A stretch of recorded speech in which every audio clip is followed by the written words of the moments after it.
friends, welcome to my YouTube channel. Now I started physics class first. Next chapter our electromagnetic induction.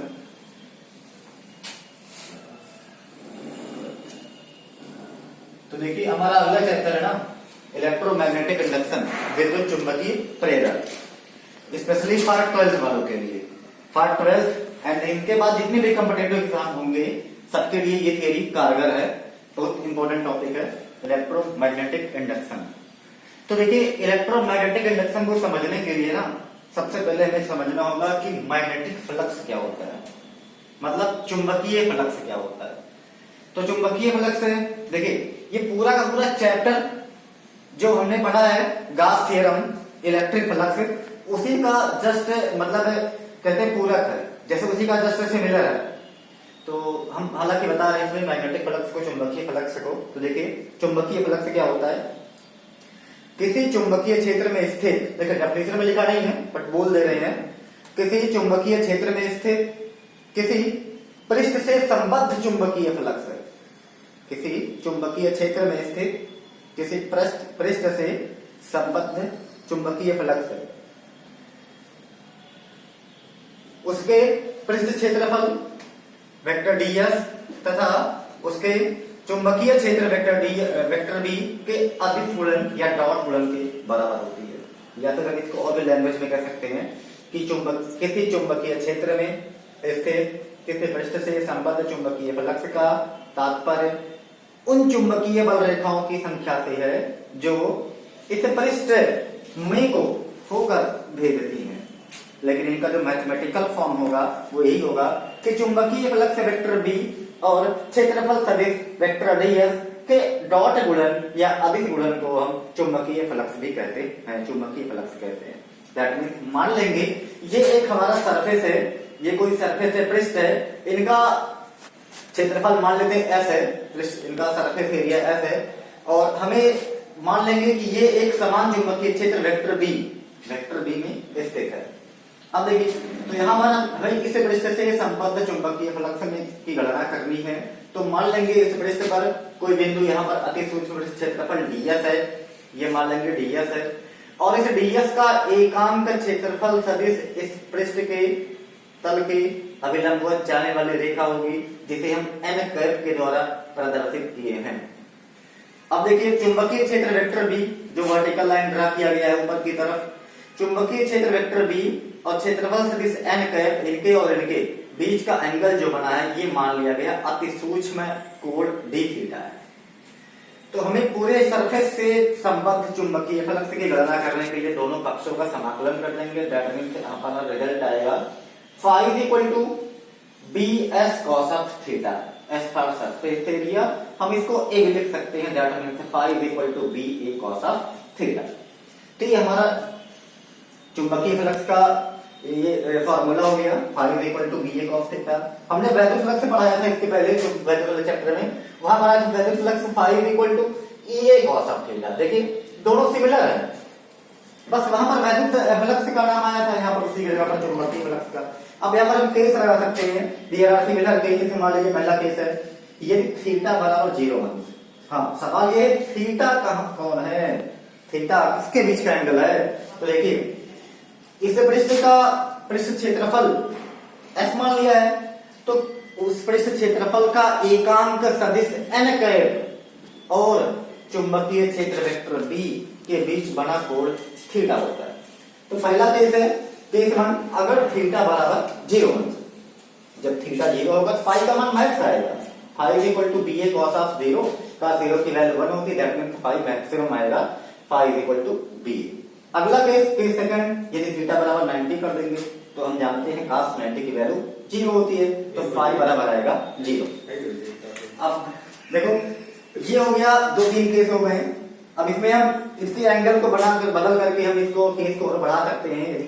यदि theta बराबर 180 कर लेंगे, हाँ theta 180 करेंगे तो फाई की वैल्यू नेगेटिव आ जाएगी, नेगेटिव। अब देखिए इसके बाद अगला टॉपिक हमारा स्टार्ट होता है विद्युत चुंबकीय प्रेरण, इलेक्ट्रोमैग्नेटिक इंडक्शन। तो देखिए विद्युत चुंबकीय प्रेरण जो चैप्टर का पूरा मतलब ये सार है, पूरे चैप्टर का आत्मा है इस चैप्टर का। तो ये क्या होता है, तो इनको समझ लेते हैं। जब किसी वैद्युत परिपथ अथवा किसी चालक से संबद्ध चुंबकीय फ्लक्स में परिवर्तन किया जाता है, तो क्या होता है, तो उस चालक या उस वैद्युत परिपथ के सिरों पर एक प्रेरित ईएमएफ उत्पन्न होता है, एक ईएमएफ उत्पन्न होता है, उसे हम प्रेरित ईएमएफ कहते हैं। और अगर बाहर का परिपथ बंद है, अगर बाह्य परिपथ बंद है, तो उसके सिरों पर उत्पन्न ईएमएफ को प्रेरित ईएमएफ कहते हैं। और बाहर के परिपथ में उस स्थिति में धारा प्रवाहित होगी, जैसे प्रेरित धारा कहते हैं। देखो इसको फिर समझा देंगे कि विद्युत चुंबकीय प्रेरण क्या होता है।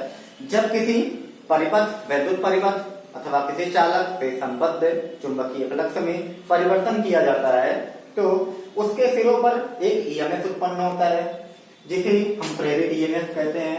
और यदि परिपथ बंद है तो उसमें एक धारा प्रवाहित होने लगती है, जिसे हम प्रेरित वैद्युत धारा कहते हैं। अब देखिए ये फिजिक्स की सबसे बड़ी खोज है। अगर ये ना हुई होती तो आज जो इतने सारे लाइट का प्रयोग कर रहे हैं, एसी लाइट का, वो सब होता ही ना। देखो इनका एक्सपेरिमेंट या इनका रिसर्च बहुत इंटरेस्टिंग टॉपिक है। जैसे इनको फैराडे ने डिस्कवर किया था, तो इनका एक्सपेरिमेंट ये था, देखो इन्होंने जैसे इसके पहले ऑरस्टेड ने किया था प्रयोग।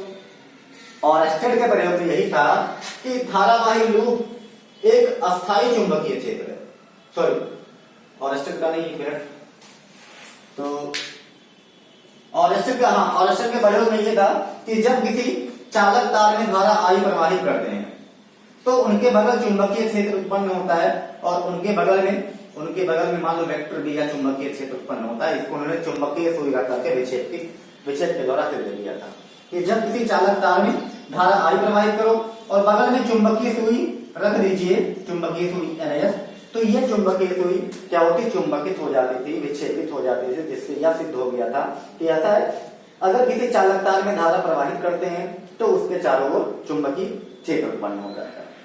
अब फैराडे ने या जस्ट इसी का अपोजिट किया, कहा ऐसा है कि अगर विद्युत धारा से चुंबकीय क्षेत्र उत्पन्न होता है तो इसका उल्टा भी होना चाहिए, क्योंकि फिजिक्स सममितता के नियम पर काम करता है। इसका हर एक नियम सममितता का नियम काम करता है, और पूरा प्रकृति भी सममितता के नियम पर आधारित है। तो अगर धारा से चुंबकीय क्षेत्र बन सकता है तो चुंबकीय क्षेत्र से धारा भी उत्पन्न हो सकती है। बस यही इनका प्रयोग था। अब देखो इसमें और भी तमाम सारे प्रयोग हैं, जैसे हम पढ़े होंगे क्या नाम है, धारावाही लूप प्लस चुंबकीय क्षेत्र, मतलब किसी धारावाही लूप को चुंबकीय क्षेत्र में रख दो, जो विद्युत मोटर का सिद्धांत है, तो उस पर एक वॉल्यूम में आगोल आरोपित हो जाता है। अब इसी सिद्धांत का जस्ट अपोजिट हमारा है, अगर धारावाही लूप पर आगोल लगाओ और एक समान चुंबकीय क्षेत्र में रखो, तो उसमें एक वैद्युत धारा बनेगी। ठीक है, देखो मेन कॉन्सेप्ट इनका यही है कि हम ऑरस्टेड से समझा रहे हैं, ऑरस्टेड वाले कॉन्सेप्ट से। ऑरस्टेड ने यही कहा था, अगर चालक तार में धारा आई जाए तो इनके बगल में क्या होगा, चुंबकीय क्षेत्र उत्पन्न होगा। और अगर धारा से चुंबकीय क्षेत्र उत्पन्न हो रहा है तो इसका उल्टा भी होता है, मतलब चुंबकीय क्षेत्र से धारा भी उत्पन्न होती है। अब फैराडे इसी प्रयोग में लग गए। तब देखिए इन्होंने एक कोयल बनाया, कुंडली में एक गैल्वेनोमीटर धारा मापी जोड़ दिया। देखिए इस कुंडली में कहीं भी कोई बैटरी या कोई सेल का प्रयोग नहीं किया गया है। इनके बगल में यहाँ पर इन्होंने चुंबक रखा, बार मैग्नेट, फिर यहाँ रखा, यहाँ रखा, यहाँ रखा, हर जगह पर चुंबक रख रहे हैं और कुंडली, दो चीज का प्रयोग कर रहे हैं। इनका प्रयोग ये था कि अगर हम इसके पहले ऑरस्टेड ने बताया कि धारा से चुंबकीय क्षेत्र बना है, तो चुंबकीय क्षेत्र से धारा बनाने की कोशिश कर रहे हैं ये, और आखिर में सफल भी होते हैं। देखिए जैसे यहाँ पर इन्होंने ये रखा, फिर यहाँ रखा, फिर यहाँ रखा, बट नो रिस्पॉन्स, गैल्वेनोमीटर में कोई विक्षेप नहीं बता रहा था। एटलीस्ट जब वो थक गए, मतलब परेशान हो गए, तो क्या कर लिए, पूरे सिस्टम को एक टेबल पर रखा हुआ था, टेबल को पलट दिए। टेबल को पलटने के बाद जैसे पलटे, ये जो मैग्नेट था, बार मैग्नेट, ये इस कोयल में से पास हो गया, गुजर गया इस कोयल में। हालांकि ये बड़ा था होगा, हमने डायग्राम छोटा बनाया है। तो एक मैग्नेट इस कोयल से पास हो गया, गुजर गया।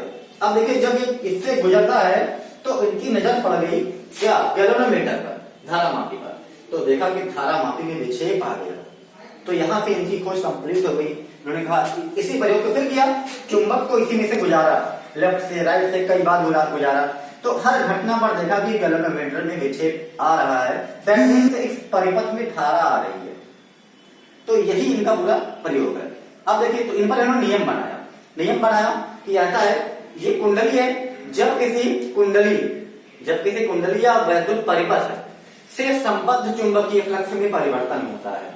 देखो, जब ये पास होगा इसमें से, तो ये चुंबकीय बल रेखाओं को ये तार काटेगा, तो इस चालक लूप से संबद्ध चुंबकीय फ्लक्स में परिवर्तन होगा, जैसे इनके दोनों सिरों पर एक ईएमएफ उत्पन्न हो जाएगा। इसे हम प्रेरित ईएमएफ कहते हैं, इंड्यूस्ड ईएमएफ कहते हैं। बाहर का परिपथ जब बंद होता है तो बाहर के पूरे परिपथ में एक धारा आई प्रवाहित हो जाती है, जिसे हम प्रेरित धारा कह देते हैं। और इसी परिघटना को